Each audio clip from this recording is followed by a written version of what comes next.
Beauty is in the eyes of the American. Oh, beautiful for spacious skies, for amber waves of grain, for purple mountain majesties above the fruited plain. America,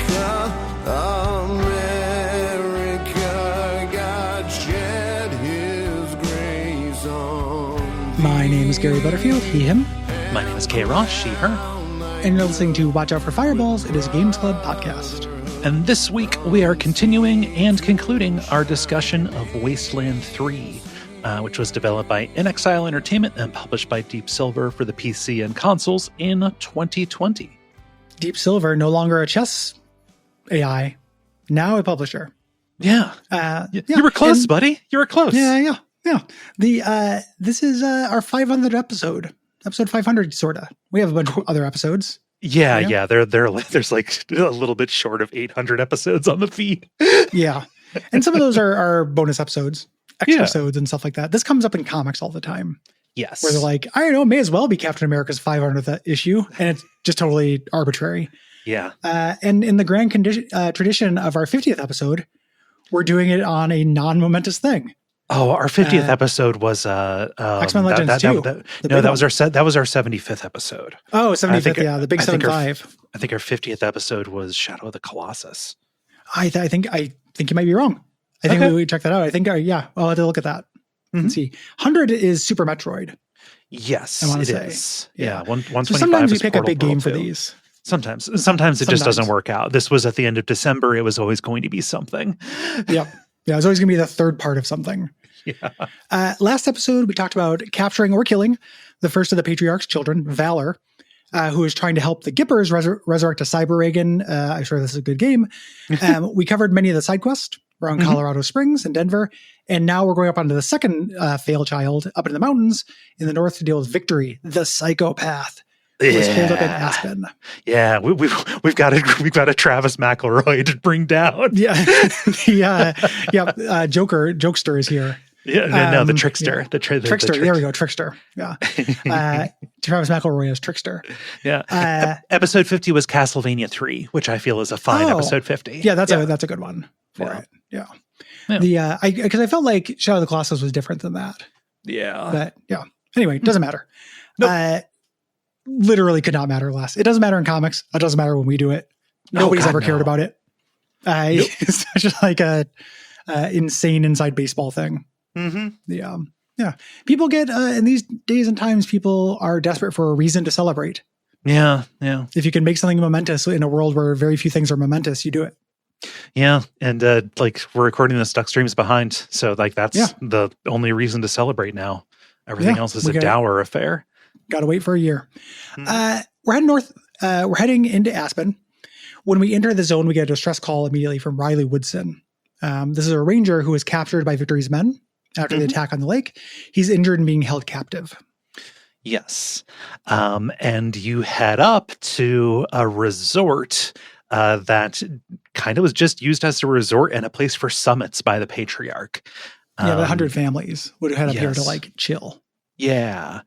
And when we reach the base of this, there's like a ski shop kind of place. We run into Victory's men called the Breathers because all of them are breathing tanks of psychoactive drugs that Victory is kind of keeping them on. So they're out of their minds. And their big mechanical hook is poison. Yes. Their narrative hook is that they're not bad.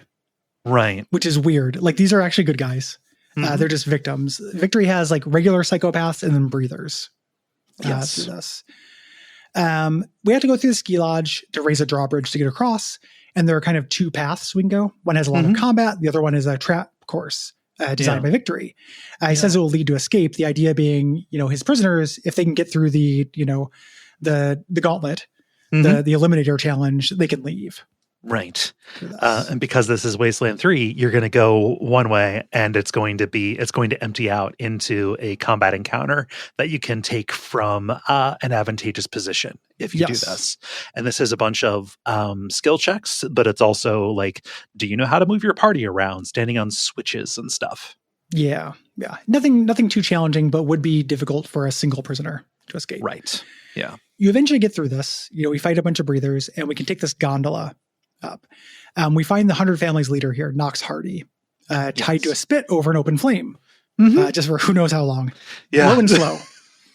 And so it took me a while to get here. I did a lot of side quests. Yeah, I've managed a lot of bullshit, man. There was this whole monster army thing. They needed some movies. Yeah. And they wanted to look at a movie, so I figured you could roast a little bit longer. So it was a good movie. Knox is tender as fuck. Yeah, this guy's delicious. He's falling off the bone. You could eat this guy with a spoon. Yeah, we got to bring him down to the Cannibal Jamboree. Everybody Wing Chun tonight. We help him out. He kind of gives us the lay of the land inside through here. One of the things I think kind of doesn't work about this stretch is this guy is the psychopath. This guy's supposed to be on a level that everyone else is, better than. Like, this guy's supposed to be worse, as bad as it gets. Yeah. We've seen a lot of bad shit. And we just came from the Cannibal Jamboree. Which is a cannibal jamboree. Yeah. Like it is hard for this to really shock me, having all these dead bodies and stuff. It reminds me of Fallout 3, how like the raiders immediately go out of the gate with skull decorations. Yeah. So when you get to the raider city, it's impossible to escalate. You got to give yourself a little bit of headroom, I think, in the shocking territory. Yeah. Yeah, no, I mean, and we're going to see what Liberty is capable of. That's much scarier than this guy and his gasoline, his crazy gas, right? He's just a shitty Joker. Yeah. Like we had nerd and shitty Joker. Yeah. So this place is all full of dismembered bodies, and Victory is like constantly hectoring you over the radio with... Yeah, this is just a really weak section of the game. Like, even his writing is just like, going door to door to shock you kind of stuff. Yeah, it doesn't quite work. Mechanically, it's fine. These combat encounters are still fun. Yeah. But this is the worst of the three kids, I think, in terms of interest. Yeah. Also, the fact that everything poisons you all the time does make it so you have to go and use a lot of antidotes, and using items in this game is not the best. There should be a recover all button where you just use recovery items in your inventory to give everyone an antidote rather than having everybody do it individually. Right. We find Riley. He's in an office. They nailed his feet to the floor. Pretty fucked up. That would hurt. Yeah. And he says, there are 5 100 family hostages, not 500 family hostages, 5 hostages from the 100 families here. And it would be best to rescue them before taking on Vic. Yes. You can obviously choose to care about this or not, but if you're trying to be good, you want to do this. Yeah, if you want the 100 families to like you, then it would be good to go and go and rescue these folks. So Knox Hardy counted as one, so that's good. And this is a little bit of a dirty trick. The first door you run across, somebody in your party says, "Hey, I hear somebody alive in there. Might be a hostage." You try the intercom and talk to this nervous guy, this real Mark Proch guy. Named Ash. He says, "Hey, I've got a kill switch hooked up to all the hostages. You better not open that door." And there are a lot of options for, telling him he's bluffing and going in anyway. Yeah. You don't want to do that. It's true. It's interesting. If you don't do that, I don't think it is true. Okay. So it might be a Schrodinger's cat thing, because I didn't do it. I came back later after killing Victory, and there's nobody else in the room with him. Oh, no, he's got a kill switch for all the other hostages. Oh, okay. He said he has them in there. Oh, he's like, I got people in here. Yeah. So maybe that might just be a writing goof. Maybe. Yes. I don't know. But yeah, you don't want to open this door if you want the hostages to be alive. Yeah. So we're going to go through a series of hostages. One set of hostages in the guest room, and they're on a saw trap. Yeah. They're on pressure plates. If either of them step off, the other one will explode. Through this. If you have mechanics, you can undo this. I ended up telling them both to step off at the same time. Oh God, did they both blow up? Yeah. They present you with a lot of very bad options. Yeah. I don't think I have mechanics up high enough at this point. This is near the end of the game where things you start needing to have 9s and 10s.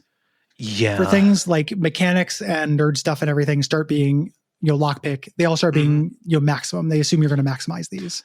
Yeah. I had kind of maxed out Jody on this because I was using her for deployables an awful lot. And those perks on mechanics are actually really good. So yeah. I mean, I had plenty of mechanics. I just didn't have it maxed. Yeah. There's a woman named Laloka who's being kept in a freezer. And we rescue her. She says, "Hey, don't kill this woman in the wheelchair. I think she can be turned against Victory, the head of the Breathers." Yes. Yeah. Called The Gift. This is something that started as like a campaign world building thing. Yeah. And they just slotted in here. The Breathers are so weird. Yeah. She's in this lab. And you can recognize her through her dive helmet that she's in a painting of Saul's mom, like of the family. So she must be like a sister almost. She's a little girl in the painting. And she's loyal to Victory because Victory is the one who found her here, broken, and woke her up and kind of like nursed her to health. She's the one who makes the gas for the breathers. All of them are in the dream, in a very, susceptible state. And Victory is the one who kind of guides them and, takes advantage of their altered state to make them into violent folks. Yeah. So if you can convince her that Victory probably did it. He's looking out for himself. She's okay. I'll hand over the hostage. Her hostage she has is a woman named Pazeppi. I love her name's Pazeppi, who's been helping in the lab. Pazeppi, you can get her as your party member. This is a classic video game thing of getting a party member really late. Yes. Where I'm pretty established at this point, Pazeppi. Yeah. I'm sure you're nice, Pazeppi.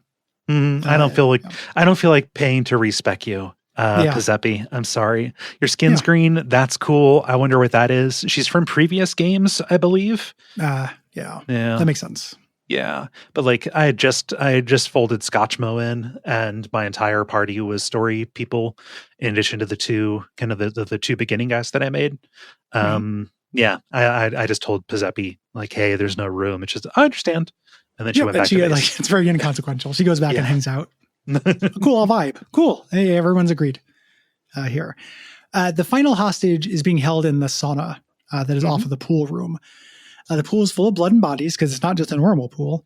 It's a scary pool. And the sauna has a full amount of these lethal amount of this breather gas. Yeah. They're experimenting on somebody. Yeah, seeing how much they can take. And there's kind of a tough battle. You're coming in from the southeast of the pool. The pool is running from southeast to northwest, and there's cover on each side, and it's enough of a gulf. And if you have range, you can shoot across it. So making your way across one side leaves you open to the other. You kind of have to split your party. Here in a meaningful way.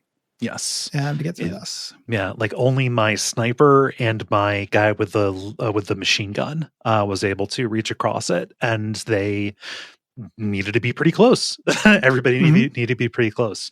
It's an interesting way to make an arena difficult. Yeah. It's a nice encounter. Yeah. You get him out. No problem. There's a central vault with this very difficult to pick lockpick thing, which I did. I had my lockpick was 10, so I got in here. You can also get a worker who swallowed it. You have to make a laxative to make him shit it out. Yeah, there's another chemistry. You go to the gifts lab and you can mix up if you find the recipe for it. He does shit himself to death. This is a good game. Please believe me. Kojima might have words. Who makes games where people shit themselves to death? Oh, I guess he doesn't. He shits himself into matrimony. He does, yeah. Shits himself till death till he parts. All the way to the chapel. Yeah, he shit into the chapel. Yeah, what pathos. This unlocks a golden hammer here, Yeah. which is a key that's going to have a secret room with a prototype of Saul's super hammer. Yeah. My character, who I used as my mechanics guy, was also my melee guy because deployables, you want to be up in the mix here. And this was a really good weapon. This was his endgame weapon. Yeah. For this. It has a chance to do stun, which is incredibly valuable. Yeah. All tactical games, turn denial is king. Yes. So that's all the hostages. We get them and you can return to Ash and arrest him. And he's like, yeah, no, that's fine. And we get the key to the wing where Victory is. And you can also, if you pass a hard ass check with him, Victory will say Ash will reveal what Victory's plan is, which is to gas all of Colorado Springs. Yeah. Yeah, which wouldn't be great. Yeah. So you have to fight his personal guard first, up a couple staircases. Again, Wasteland 3, good encounter. You're sitting on, you're on the back foot. Yes. Yeah. It's long too. Yeah. And you get to Victory at this point. We get a little, cutout of him talking to us with his skeleton buddy, his ventriloquist skeleton buddy, because he's just that twisted. He's exceedingly twisted. Exceedingly twisted. He's got a buddy named Clarence tied up like a scarecrow. And he's like, oh, you can tell him like, yeah, your gas that you're breathing is hurting you. Like he'll say like, oh, well, Clarence is fine, and then his head falls off. Yeah. I killed him. This guy sucks. I don't want this guy alive. I don't trust him. No. The nerd guy is harmless enough. But I was like, and this is going to make the Patriarch mad, but I already played through the game canonically. So I'm just doing stuff as I feel at this time. This guy's got to go. Yeah. Like he also, Joker annoyed me. Like I'm groaning at his shit, this entire time. I don't know. This guy's exhausting. Can you imagine having him in a jail? Oh, you have to deal with him? That'd be terrible. Yeah. Yeah. I arrested him because, role playing as a good upright ranger, but yeah, no, he absolutely would have to go. Telling him that he's sick from the gas is a way to diffuse this without violence, though. Yeah. No, not even with somebody else's time would I have this guy in my party. Yeah, he wants to join, and I also don't get that. Yeah. Who would take him? Like I understand they're evil, party members if you're playing an evil playthrough, but this guy is, it's not like an evil character. He's genocidal. Yeah. You can make a generic guy who's not going to have the annoying barks that this guy has. Yeah, I cannot imagine tolerating this. One of the great joys of role-playing games, of CRPGs specifically, is deciding who gets to live and die. Like I really like this person's got to go choice. Like every once in a while that happens. We talk about in Fallout games like being an abolitionist. Like, there's slavery, you got to go. Like there's no getting around it. You got to go. Yeah. That is satisfying. Yeah. Sometimes it's not mechanically advantageous, but I feel good doing it once I realize that the mechanical advantage doesn't matter. Like it's a second playthrough thing usually. Yeah. Yeah. If we go through the Patriarch's room, we can find a map with all the burial spots for the Patriarch's dead wives. We can call them on this later. Yeah. So, you're kind of going through wires like Kleenex here, bud. Yeah. You can go dig some of them up, but I didn't find anything incriminating. I just diluted their jewelry. Just for the grave robbingness of it. Yeah. There's also a paper of a doctor's diagnosis saying that Saul has a progressive case of something called shaking palsy, and also is exhibiting signs of dementia. He will be incapacitated within 2 years of when this was written, and we have no idea when it was. Yeah. Yep. So he's on limited time. Yeah. We leave. We're called to HQ because one of Angela Death's messengers is here. She'll talk to us. We'll go back. And she wants to meet at the Hoon homestead. She'll meet you wherever you made a choice to save. So I think maybe she'll meet you where you saved the Arapaho. Yeah. Or it will still be the Hoon, the Hoon homestead, but she'll be like, yeah, no, you let these people die. What's up with that? Yeah. There is kind of a general blaseness to the Angela Death kind of cohort in this. This is the first time I played where I sided against her, and she's really like, well, I wish it could have went different, but okay. Yeah. Like she's so nonplussed about the whole thing. A really weird thing about Angela Death's performance is she does not care. Nope. Like the idea here is this is something with really, really high stakes, but other than the patriarch, nobody around here really acts like it. Yeah. In their performance. It's kind of weird. The patriarch puts up with a bunch too. Like, yeah. Yeah. It's if in a game where one of the main themes of it is, compromise in the face of the greater good, somebody just being like, no, don't compromise. It's cool. Don't do it. Yeah. It's just weird. There's a lack of passion on display in this voice actress. And even though I played the second one, I don't remember enough about it to know if this had roots anywhere. The reason why I'm bringing it up now is because it extends to her agent as well. Yes. When you get there, she's like, okay, well, we're going to want you to do, to go against them. And I'm like, I haven't decided what I'm going to do. And she goes, okay, well, your choice. Yeah. And they did, we're not especially exercised when I, didn't go along with Ironclad Cordite. Right. Yeah. Yeah. They're just like, well, I would have done it different, but bygones be bygones. And it's just weird. Before this happens, you get something I kind of like, where before you head out to the homestead, Liberty's army attacks the Scar Collectors, and they attack your base. Yes. This is a position of power. The coolest thing about this fight to me is it's happening in many places. Yeah. Throughout the base. Like this is the widest swath that a fight is going on, and all your base's defenses and all your people are also fighting back. Yes. It's a very big spectacle, and it is fun to fight in the middle of. Yeah, they repeat this trick later. It's fun again. Like I love repurposing your home base. Yes. Any game with a home base, I want to do this. Yes. Fuck, like that's so amazing when it happens in both XCOM games. Yeah, right? It's a magical thing. Like or then even like a smaller version of it when Firelink Shrine when Lawtech fucks it up. Recontextualizing something that is a place of safety is a cool video game trick. Love it. So Liberty was trying to send a message saying like, an army is almost is ready to attack. And you go and meet Angela, and she's about to propose her plan, and the Scar Collectors attack there as well. They followed us, either Angela or us, like we're being harried. It's saying like, stakes are pretty high right now. Yes. This fight, we have a lot of help. Angela's people are here, and Angela's really tough. Yeah. So it's a big fight, but we have a big leg up. Yeah. I think this is meant to show you that she's serious and tough, even though like she folded like Kleenex at the fight at the end.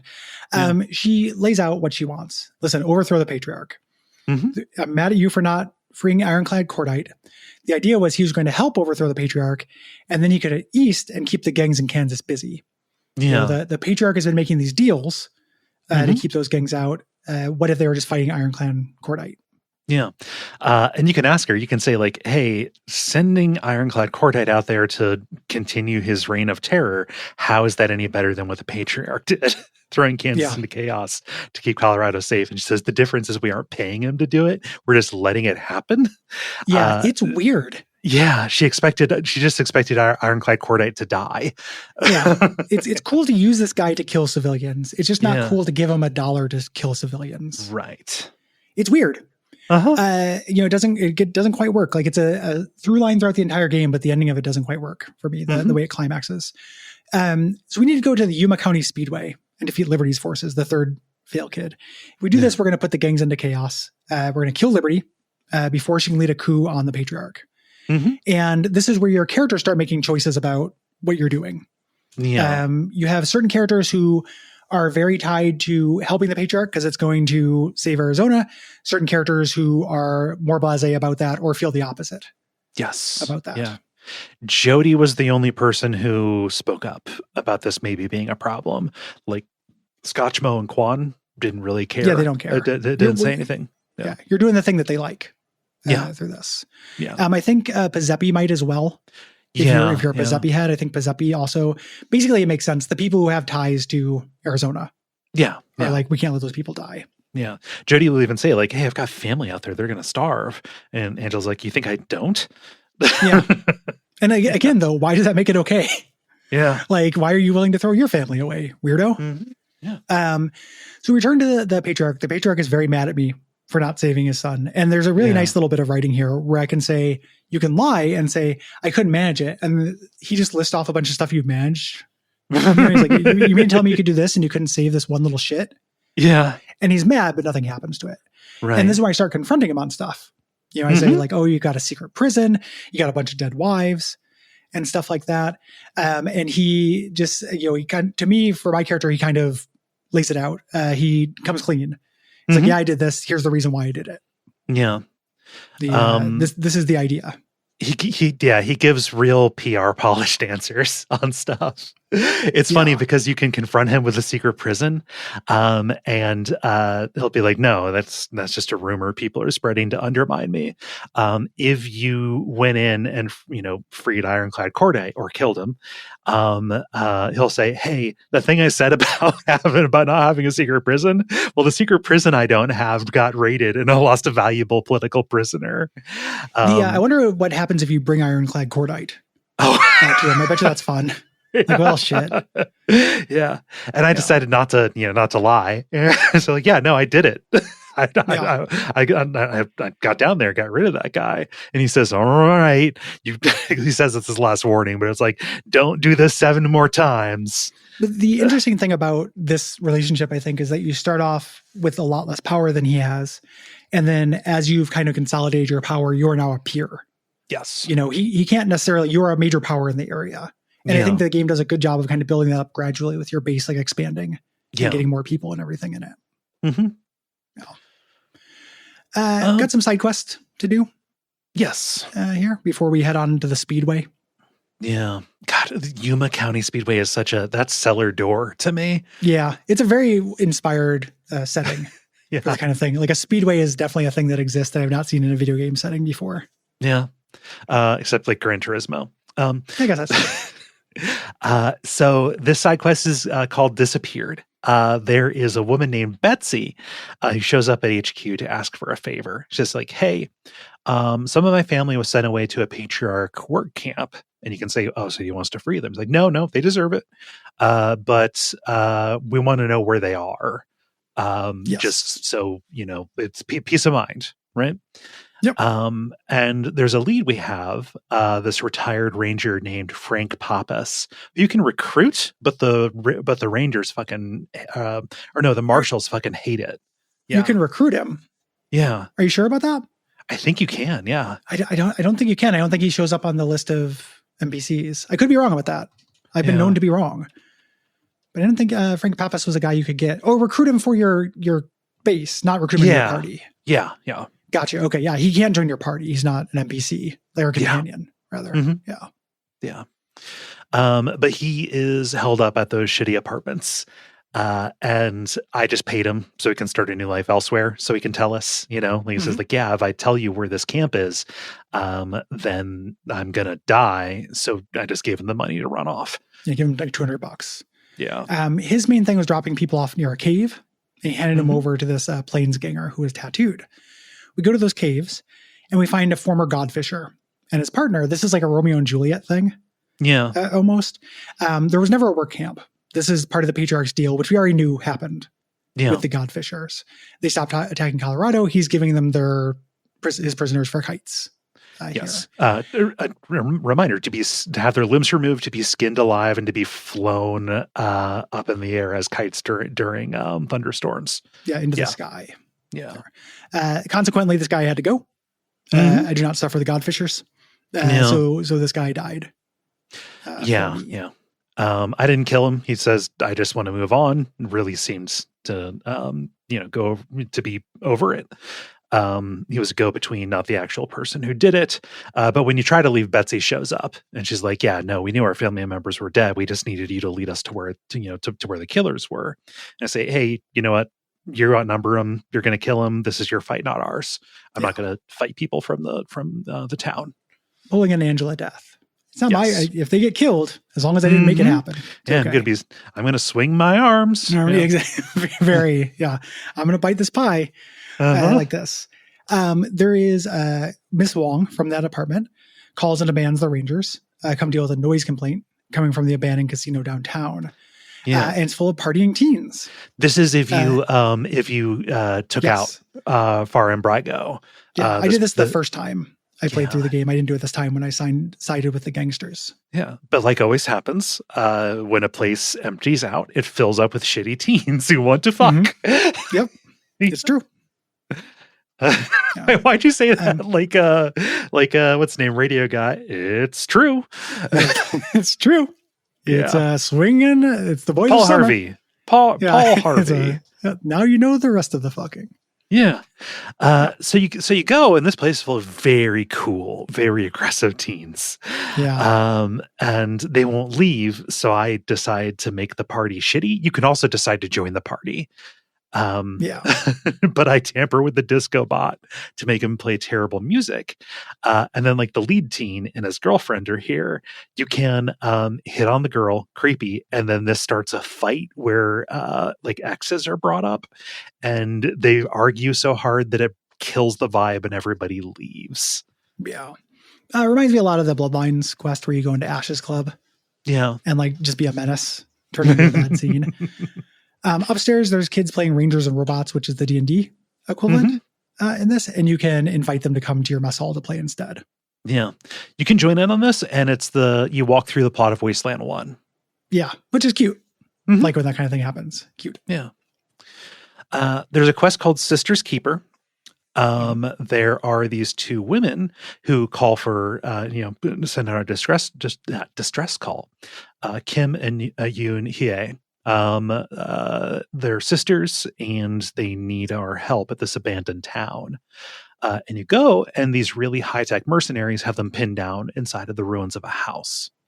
Yeah, this didn't trigger for me. Oh, okay. This might be a reputational thing. Okay. For this, because I didn't hear from these two people. I spoke to them, and we get a radio transmission from one of the 100 Families leaders, a guy named Moss Kogan, saying like, hey, you killed my mercenaries. I sent them there to collect on a debt that they skipped out on.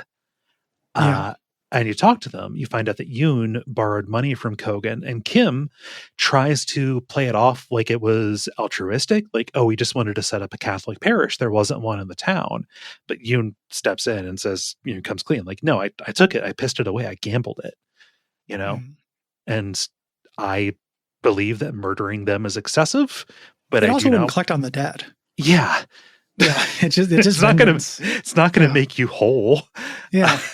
Yeah, it's silly. Yeah.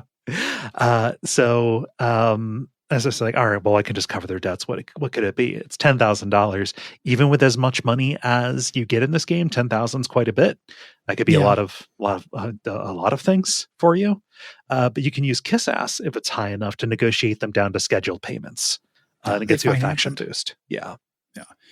I did do War of the Worlds. HQ radios and says, hey, there's a distress message coming from somebody who's claiming to deal with Martians at the old Tellurium mine.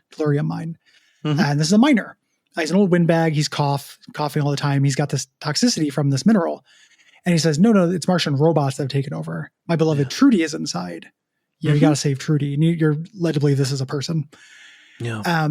Inside, there's a robot named Nullstack. Ask us to help defeat robots who stop the flow of tellurium. Yeah. And he is a robot who believes in this religion, the Great Reboot. Yes. Here. There's a big Scorpatron in the middle. And this is a set piece battle where you have a console that can fire a gun at the closest robot. Yep.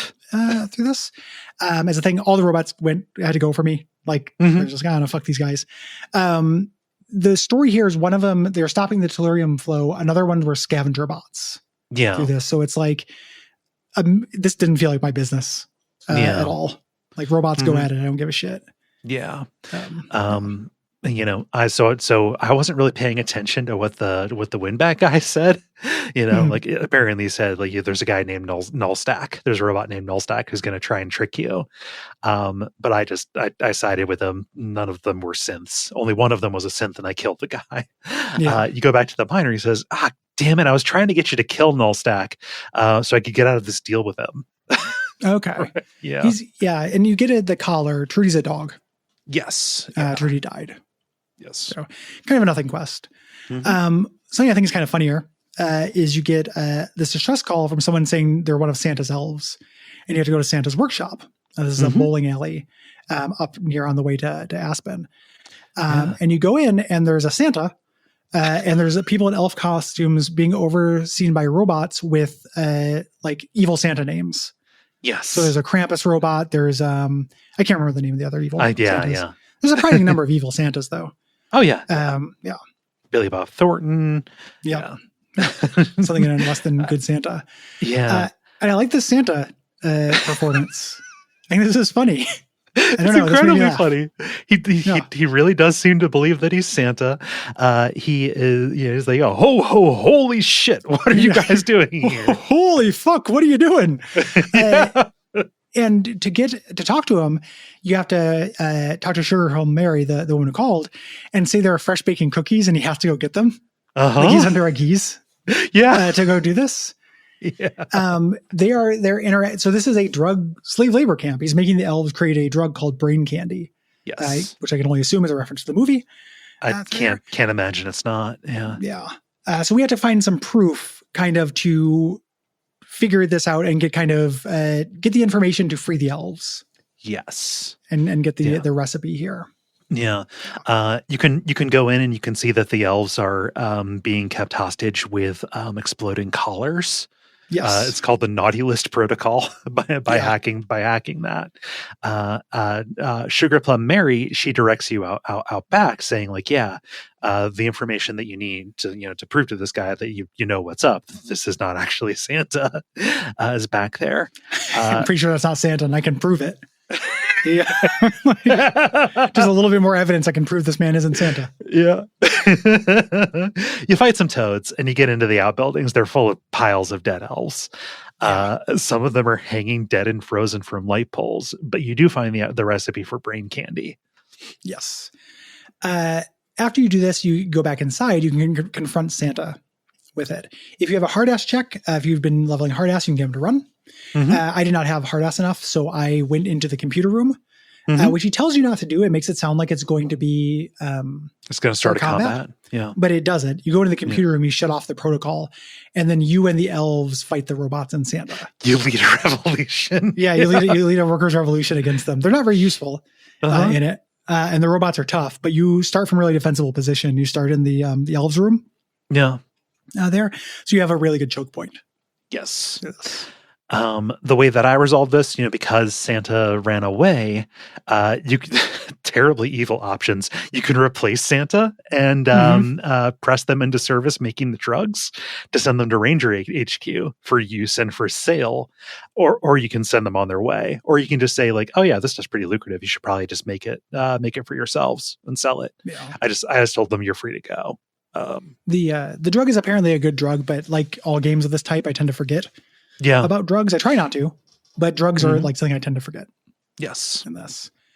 You get a meme weapon here. You get the Red Ryder BB gun. This is a Fallout and Wasteland kind of meme weapon that's always better than it looks. Yeah. I mean, it's the Red Ryder BB gun from Christmas Story. Yeah. But like this is specifically the Christmas one. Having a BB gun is always I think in Fallout 2, there's one, it does 20 damage regardless. Oh yeah. Like it doesn't roll, I think is the gimmick for it in Fallout. Mm-hmm. They always have like kind of a weird mechanical quirk. Yes. To them. While we're up there, we also get these strange number station transmissions. They're coming from the Department of Energy near Aspen. And if we go there and we go in through a trap dungeon here full of robots and get another big mecha scorpion at the end. We go into this laboratory at the end with a gigantic mecha scorpion. Yeah. Really tough. These things they can engage you at every range. So like up close, they have a flamethrower and like a swipe. And then their tail is like a Gatling gun that gets a ton of hits in on whoever he decides to attack. Yeah. Precision shot is your friend with any of these robots in order to disable them. Like you want to shoot at the tail in order to defang this guy. If you have high enough nerd stuff, you can also hack robots. 10 nerd stuff will hack any robot. And deployables are the other thing. Like when you fight these in the Overland, there's random encounters you can get with a Mecha Scorpion, which is like the death claw of the series. Deployables take care of it. It will fight the nearest robot to it. Throwing out a cheap turret will blank all their turns. Yes. Through this. So they're more intimidating. This fight is harder than the ones in the Overland because it's in a smaller area. You can't get quite as much range. But if you're in the world map, your sniper can just take this guy out while he kills turrets. Yeah. No problem. Mm-hmm. The leader of this group is a synth named Dotensei. I don't know what that means. Reference to something. She thought that she had outrun the murderous rangers. She came here from Arizona or California is where that was. She is the daughter wife of Cochise, the haywire AI from the first game. Yep. The signal was was a call to gather synths. Yes. She's creating a synth sanctuary. She wants to rebuild the Cochise AI so she can rule again at this point. She's got to go. Cochise AI is no good. Yeah. She has a lot of robots with her. There. She has disco bots as well. She has her own party bot through here. And this is, again, a much tougher fight because it's smaller. Yes. In this area. Yeah. After this, you find some tapes that imply that this is the lab where a bunch of synth research was being done, specifically in order to create a new kind of human to inhabit other worlds after Earth is left uninhabitable. Yeah. You get a new radiation shield for your Kodiak. You start getting ones that are Morningstar compatible only. For this. It'd be interesting if there were mutually exclusive Kodiak upgrades. Oh, you can't use this if you don't have. Yeah. Or one that did something and one that did something else. You'd have different ways to upgrade your car. And then you get a new cannon for your Kodiak. This game has tons of weapons and side weapons for your tank, even though you don't get a lot of opportunities to use it. Yeah. They're all good. There's none of them that aren't super fucking overpowered. Yeah. It's pretty crazy. I ended up sticking with the one that's an area effect explosion, and then caltrops was what I did for these. Yeah. I kept, so my secondary weapon was the goat cannon. I assure you this is a good game. That can lob a goat anywhere on the combat map, and it lands and it does an area effect stun. Was what I had. And then I think I ended up, because I went down to, it's not really attached to a quest, but you can go to the Payaso Clown Museum and fight the guy there. One of your rewards for destroying their ice cream truck is a clown head Gatling gun that is actually really good. Yeah. I'm glad you mentioned that because it's not a dungeon. Or it's not a quest. You can just go there and fight the Piassos if you want to. Yes. Yeah. I did not keep Lucia with me. Okay. In this playthrough, so I did not do Frontier Justice this time. I did it the first time, but this time I was going for different party members. Yeah. So tell me about Frontier Justice. Yeah. Remember, Lucia, she is the young 100 Families member whose family was killed when the boy who loved her betrayed the town. And found her family members in the big burning pit of bodies. She decided to swear revenge on the Dorseys. And you can find them. Like you can find, the last of the Dorsey leadership, the ones that are not currently, under the service of Liberty, at a place called the Snowed Inn Resort. That's behind some level 3 radiation. So you either need to do it after you get the chassis upgrade, or you have to do it when you get the radiation shield. But to use the radiation shield, you can't have the speed boost, and that is intolerable. Irritating. Yeah. This is tough. It's a multi-area dungeon going through this resort. There's one massive shootout in a huge courtyard with a huge sniper nest overlooking everything. Lots of turrets. Turrets are upgraded to like laser and pulse turrets as well. Yeah. These things fire several shots and can just like ace a party member, just down them from full health. You cannot have a character exposed to turrets. No. Like where early on this game is very much saying you have to end in cover. Now it is mandatory. Yes. Yeah. But you can drive the Kodiak up through as long as you don't have party members in the way. You run into the last remaining leader of the Dorseys, Nellius Dorsey, the family patriarch. He's in the cabin in the back. He's resigned to his fate. He's well-spoken, unlike the other Dorseys that we've met, who are all, deliverance hick parody kind of guys. It's like, I'm not like my family members. And he basically tells his story. He says, yeah, the patriarch wanted to wipe out the Dorseys because we were pushing really hard for old-fashioned American-style elections. And the patriarch, you can bring this up. And he says, oh, it's just not time yet. The wasteland is too, is too harsh. Colorado's in too precarious of a position, blah, blah, blah. So the Dorseys, not good guys, but were pushing for something that would have been good. One right? Dorsey was.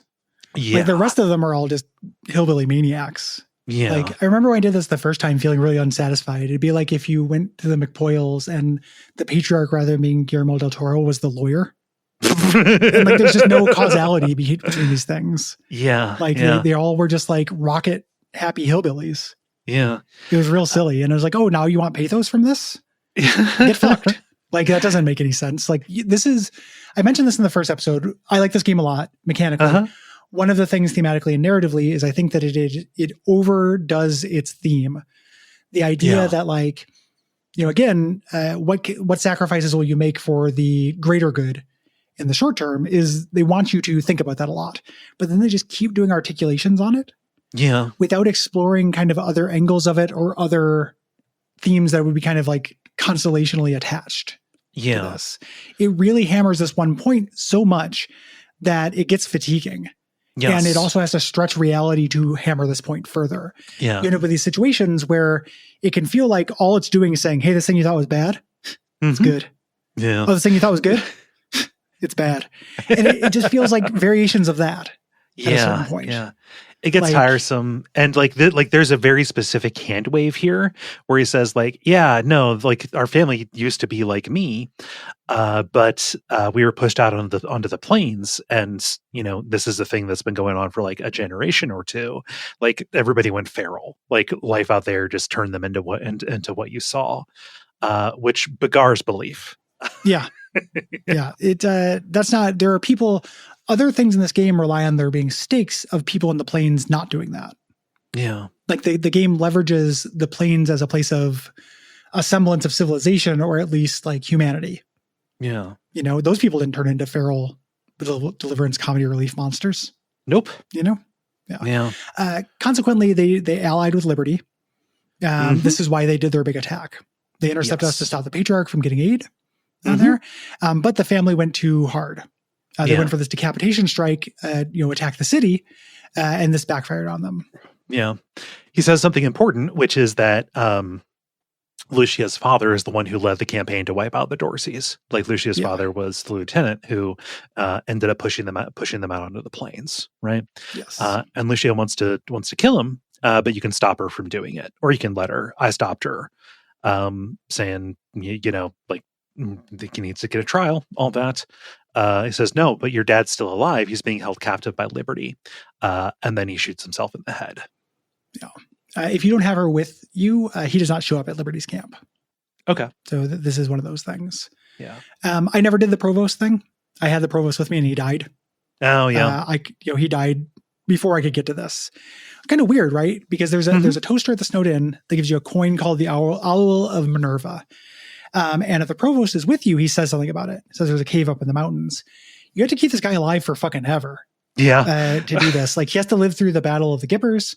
He has to live through the ski lodge and stuff like that, because this is kind of later game content. Yeah. Yeah. Through here. So I've only read about this. Yeah. I kept him alive. You go up, and when you go into the cave, you find a ring of people who are all dressed just like him. They chant Minerva Medica. Like in the summoning circle, they disappear in a flash of light, taking the provost with them. And it grants all of your party members +1 to perception, which I don't know what that does. It helps you spot traps. Gotcha. You also get the mysterious and secret doors. Okay. You also get the mysterious mask, which gives you +10 perception. Apparently, like I was looking into the provost, he is a recurring character from the second game where he is part of the Illuminati. There's so much of there's something interesting about a game that is so in love with its own lore that, and this is on me, this is subjective as hell, but I remember so little of it. Yeah. Like it's constantly doing references and all I can do, it's like when we do something on Abject Suffering where we're like, I'm sure this was a cartoon. Yeah. This had a multimedia, this was a comic book tie-in. Mhm. Like it has to be. You Yeah. run into things while playing this where I'm like, this has to be something, Yeah. but it fuck me if I remember. And again, like I kickstarted Wasteland 2. Mhm. Like I had the collector's edition of that. But yeah, I just didn't find the individual character beats that memorable, but somebody must have. Mhm. It has to have their fans because they're constantly being paraded out. Yeah. I like this. Oh. We get a real nothing quest after this. Yeah. We go to the Knox Bison Ranch in the lowlands because there's a Scar Collector raid on a bison herder guy. Yeah. They're trying to Mhm. rustle them and turn them into Yeah. war beast. So they offer to have you help them. You can refuse and kill them, clear out some toads Mhm. there, and the ranch leader will give bison meat to the HQ. Yeah. Maybe that opens up some food in the mess hall. I don't know. I was drowning in noodles. Yeah, I did yeah. not need it. This feels like this should have happened earlier Mhm. in the game than now. Yeah. One of my characters had a high enough animal handling feat or whatever to ask for a bison of her own. You want to do this? Holy shit. The miniature bison that you get, the young bison, is a tank. Yeah. And there's a fun little joke here. 2 of the farm hands are named Daryl. So I would enjoy that joke if I hadn't seen it so many times in things. Yeah. Like whenever they just have cute people named Daryl. One of the Mhm. Fallouts has that too, I think. I think it's in Fallout 2. yeah. You the, got to do the Daryl's come in pairs. It's the new heart Yeah. rule. It's a Newman or Newhart thing Mhm. for all the kids. Yeah, for all the kids out there who All the grew up, kids. for all the kids like New me Heart who grew up awareness with Nick at Night. Has never been higher. And we have to pander to it.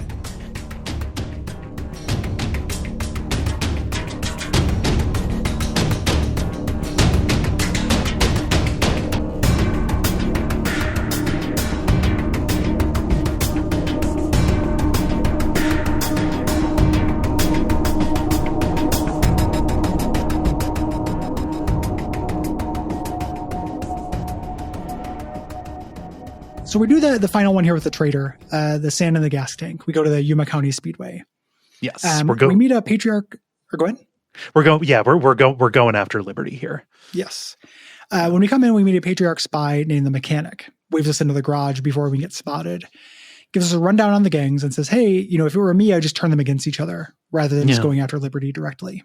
Yes, this is a very good idea to do this, to try to find a talky way out of this, because I cannot imagine doing the fight with all of these gangs. The end fight's hard as it is. Yeah. Yeah. It's a thing. Also, it's drawing a line under the flaw in her plan. Like she just has these disparate gangs that have very different cultures. It's a really tenuous, allyship Yes. that she's put together. Mm-hmm. So you get into the slave pen. If you try and approach the place where Liberty is, like they'll warn you off, like they'll shoot you, it'll start the fight. You go to the save pen and ask how to get in good with the Scar Collectors here. And they say, hey, don't make fun of Steel Trap, our leader.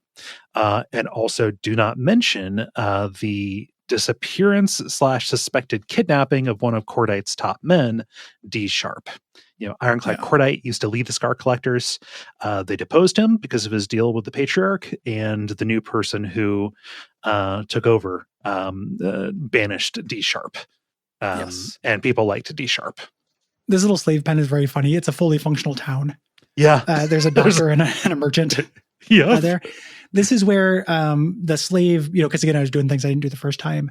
The synth that I sold out to get access to my base, my hidden door in my base, is here and is real mad at you.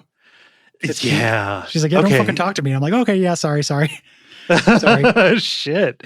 Yeah. There's a little bit of follow-up here too, because you can also run into Gary NACL Wolf, run into Gary Table Salt Wolf, and his dudes near the slave pens. They set up base here. He calls us simps, so I kill him. Yeah. You're not going to call me a simp. Guy's a jerk. Yeah. But there are 2 slaves, so you know how to get at the Scar Collectors, right? Pick at this wound within their faction. There are 2 slaves, one named Patsy and one called Not Yet Skinned.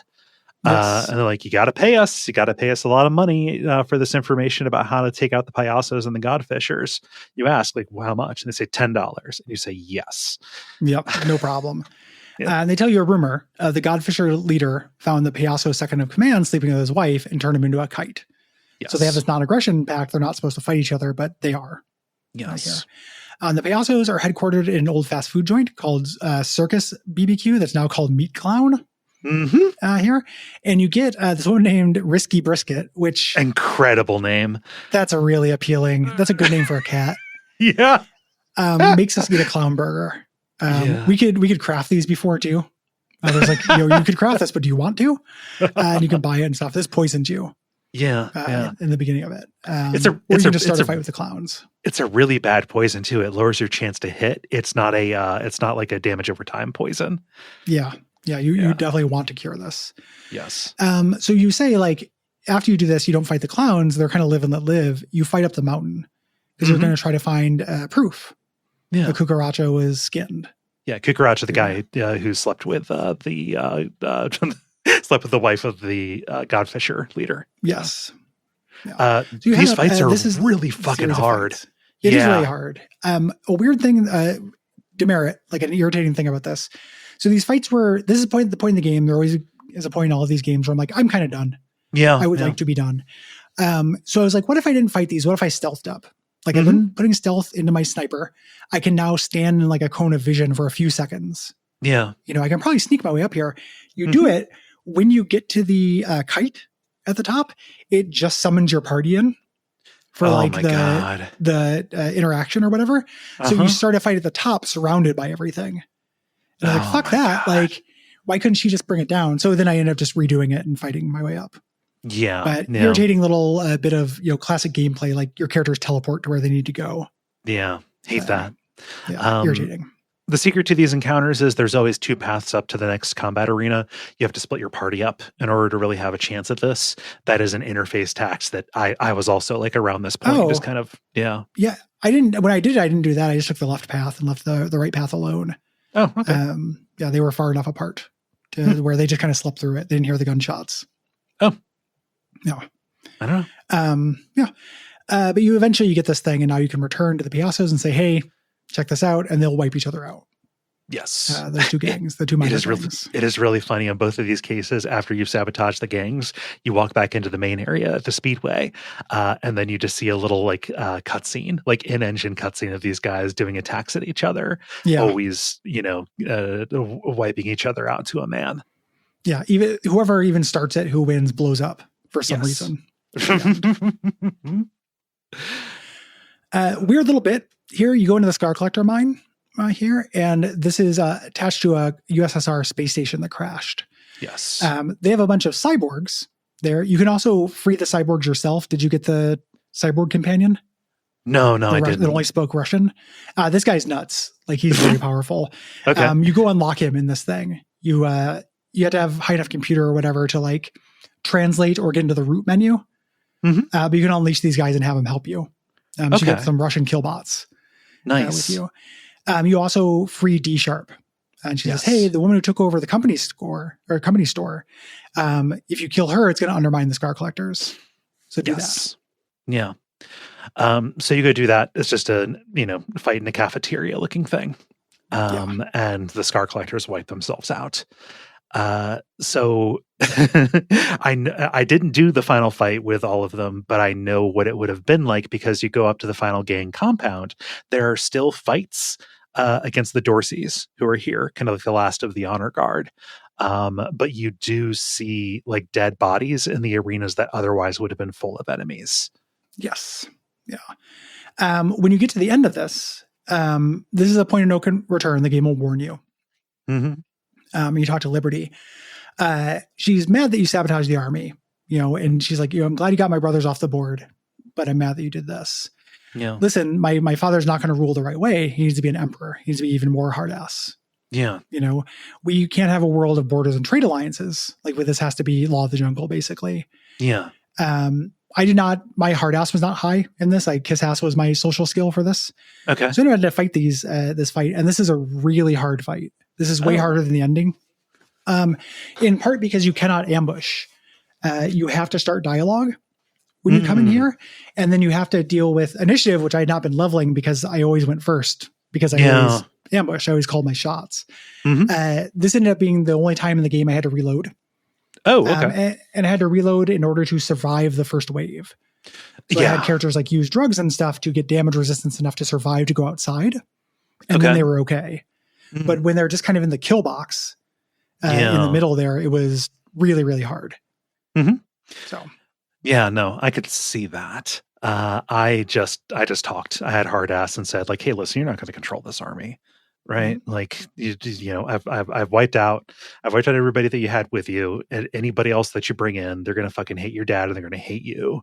And you know, she turned herself in saying like, okay, well, I can play the penitent daughter until my dad dies, right? There'll be a power vacuum in the future. She can just take advantage of it. Yeah. I'll just be a warlord later. Yes. So there's if you tell me about this quest, because again, this was not something I did with the Wessons. Yeah. So if you did the Frontier Justice quest with Lucia, you run into her dad, who's being held captive in one of the rooms off of Liberty's chamber, Percival Wesson. You know, he's being held there. We confront him saying like, hey, here's what Nellia said. You know, the Dorseys attacked Colorado Springs as revenge for what you and your men did. And Percival says, okay, yeah, we did. We went to one of their meetings. We didn't want to kill them. We just wanted to stir up chaos to undermine it. But one person died and everybody had to die. Mm. And you can say, like, did the patriarch order you to kill those people? And he says, not exactly.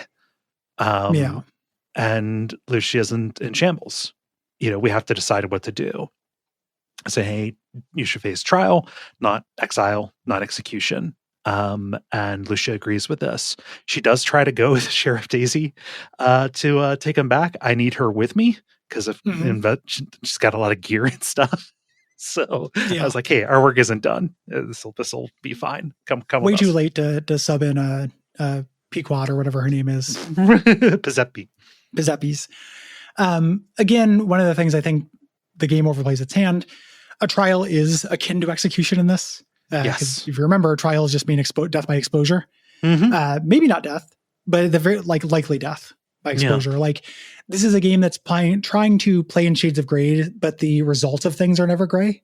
Yeah. So it always falls kind of flat to me. Yep. When we head back to Ranger HQ, Angela Death will message us, and she says, "Are you going to confront Saul or not?" And you get to, this is where you choose. Yeah. The first time I did this, I went against Saul. This time I wanted to see what happens if you went with him. Okay. Through this. So I was like, sure. All my companions were good. They liked this plan. Okay. Just fine.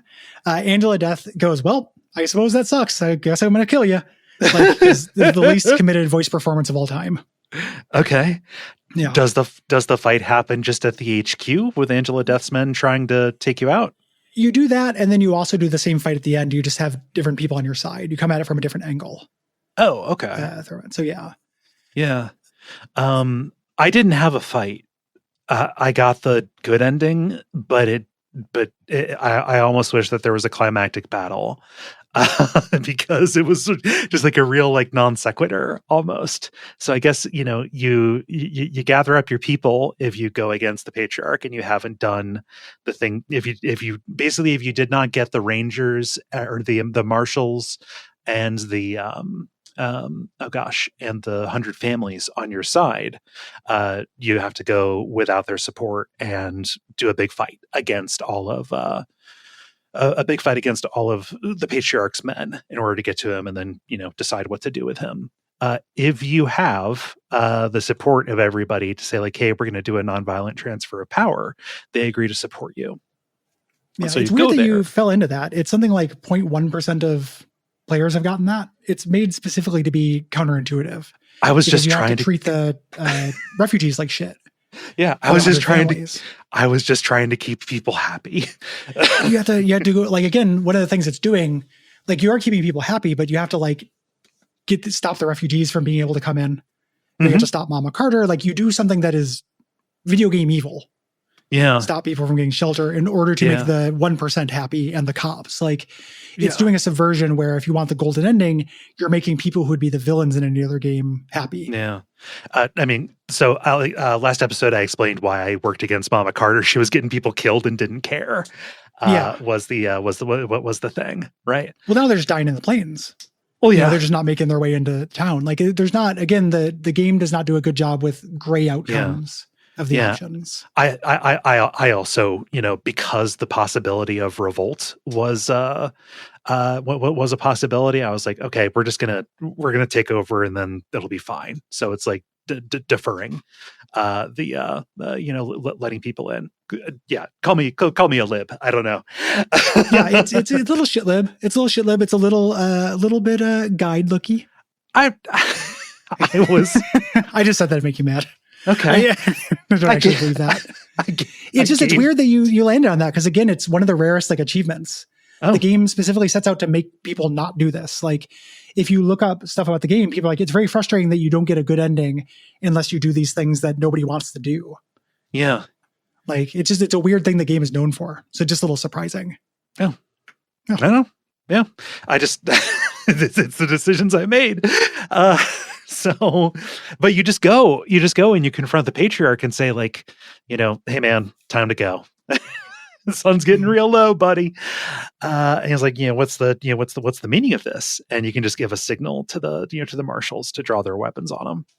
Yeah. You can then arrest him, exile him, kill him. You can do either or of those thing. And you're basically doing like a show trial at this point. If you do this, he says, a show trial is just a step towards tyranny. You're going to do this, and you get your ending slides. If you do it the other way, so the other two ways I've done it, you get back to HQ, and HQ is being attacked by Angela's people in this game, and she had converted some of my rangers. So some of my rangers are loyal, some of them were not. You fight them in HQ, you kind of go room to room, and then you find a secret tunnel that'll put you up in the middle of town square through this, and you want to get the Kodiak in. They're like, we can't do anything until the Kodiak gets in. Okay. We have to do that. So you kind of fight your way through the base. The Kodiak comes up, and you are in front of the History Museum with Saul Buchanan behind you and his two like bodyguards. Okay. And then Angela Death comes up and goes, well, I guess I got to kill you. Sorry, buddy. And then you fight, but they have a Kodiak, but it's not as good as your Kodiak. Okay. Like it's pretty anticlimactic. The battle versus victory is way harder. Okay. Than this. But you just take everybody out at this point.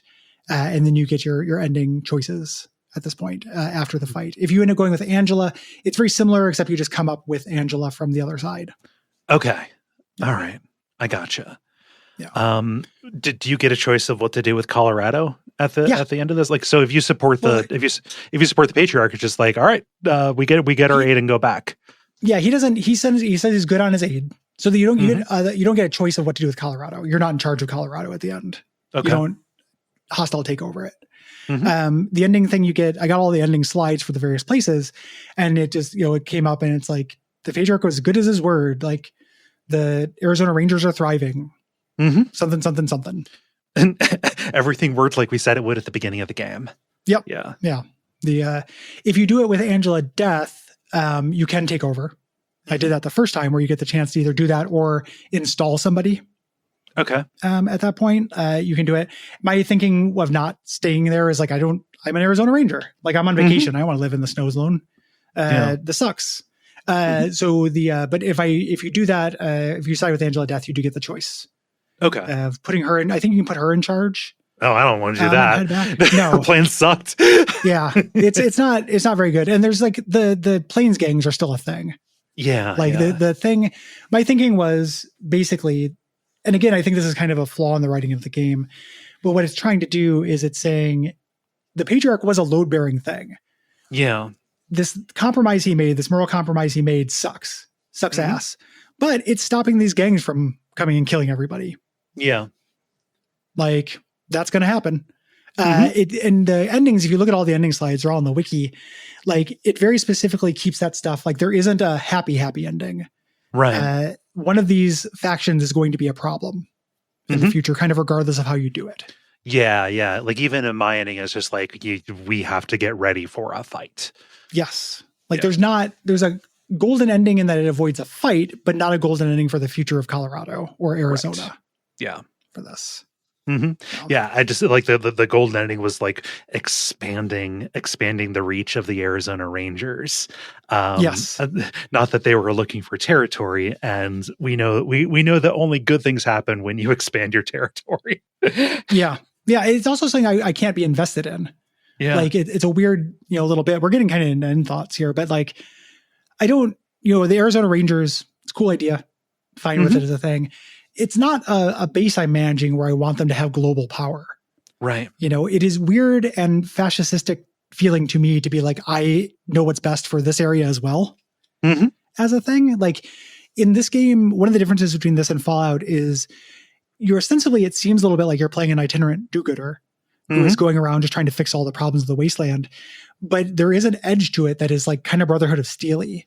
Yeah. Of kind of like taking over and making it happen your way.